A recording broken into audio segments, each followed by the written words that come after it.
Exciting news from Ambassador Cruises as Ambition enters drydock for a multi-million-pound refurbishment. Hi, I'm Chris Frame, the Maritime historian, reporting for the Expert Cruise Show, and today we're heading to Falmouth in the United Kingdom to check out what's happening on board the Ambition.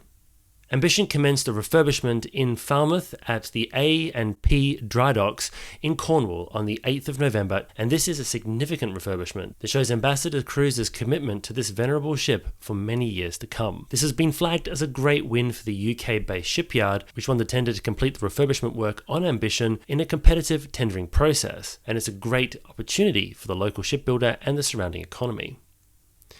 Of the refurbishment, Ambassadors Nick Hughes pointed out that it's a substantial expenditure in the local region and is designed to ensure that the ship meets the highest standards of engineering and ecological performance as well as passenger experience for many years to come. But she's also going to get a number of very unusual additions, and some of them are quite exciting, so stick around later in the video to find out what's happening on board. Now, Ambition herself has a very long and diverse background. She was built by the Chantier de l'Atlantique shipyard in Saint-Nazaire in France and entered service in 1999. Now, she had a very troubled start to her career and actually was under construction when the original company that ordered the ship pulled out of the building process.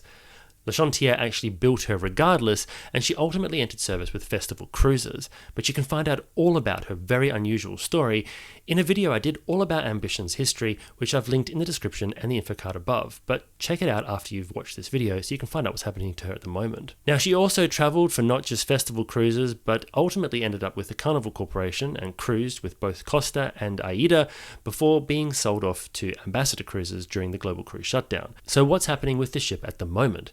Well, this refurbishment is designed to enhance the interior of the ship whilst also attending to a number of engineering issues that were required to keep a ship of this age in service. This includes work on her steel, some repairs that were required, as well as mechanical checkups, and a full recoating and repainting of the ship's hull, as well as maintenance on the stabilizer fins and the propulsion system. But her interior is also getting a touch-up, and we're going to see the Ambition receive new soft furnishings throughout. This will include fresh fabrics used throughout the public areas, as well as the dining venues, guest accommodation, and the entertainment zones. And as a boost for the crew, some of the crew areas on board the ship are also getting an enhancement.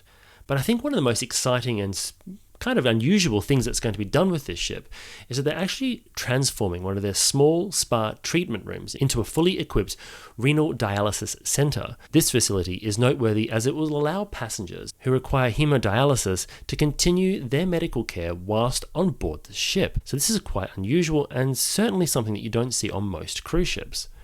Now, there'll be a specialist medical unit on board, and of course, before making any bookings, patients must consult their doctor and work out whether or not the treatment centre on board is going to be right for them. But it is a really exciting development for people who might want to cruise, but perhaps dialysis has stopped them from doing so in the past. So definitely check out more about that through Ambassador Cruises. I've put a link to their website in the description below. Now, the refurbishment being undertaken in Falmouth has been a very great benefit, not just to the local community, but also to the cruise line, as they were able to take Ambition up to the drydock after her last cruise ended in Liverpool. This not only allowed them to shorten the period of time that the ship was out of service, but it also saves fuel, not having to take the ship to a shipyard further afield. So it's a win-win for both of those elements.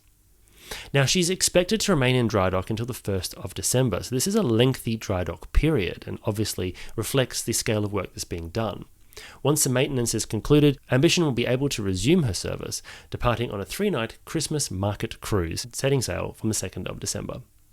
So this work is really important for both the shipyard, the ship, and also the local community, and will be followed on by her fleetmate Ambience, which is the former Regal Princess, used to sail for a number of years in Australia as the Pacific Dawn, which will also be going for her own maintenance and drydock period at A&P in Tyne, Newcastle, commencing on the 7th of January 2026. So 2 of the ships of the Ambassador Cruises fleet will enter 2026 in tip-top shape. Thanks so much for watching, and I hope you found this little video interesting. If you did, don't forget to give it a like, and remember to join the channel as a channel member to get access to great perks and get your name on the screen like these legends who have been members of the channel for some time now. Thank you to all of our wonderful channel members. Your support is what helps make these videos possible. If you're interested in more maritime history, don't forget to check out my Substack at the Maritime Historian, where I go into all sorts of stories about the history of the ocean liner and the cruise ship. And each week, Anthony Davis and myself bring a full-length video from the expert cruise show that delves into all things cruise news and maritime history. So don't forget to check that out as well. We've got 27 videos in the back catalogue, so you can check that out in the playlist that I've linked in the description below. Thanks once again for watching, and until next time, I hope to see you on board. This video was brought to you by me and my new book, The Evolution of the Passenger Ship. In The Evolution of the Passenger Ship, we bring years of research together to create a book that takes you on a journey from the dawn of passenger shipping right the way through to the modern cruise behemoths that we see today. The Evolution of the Passenger Ship is available at all good bookshops, and if you purchase a copy, you help us, which helps support the channel.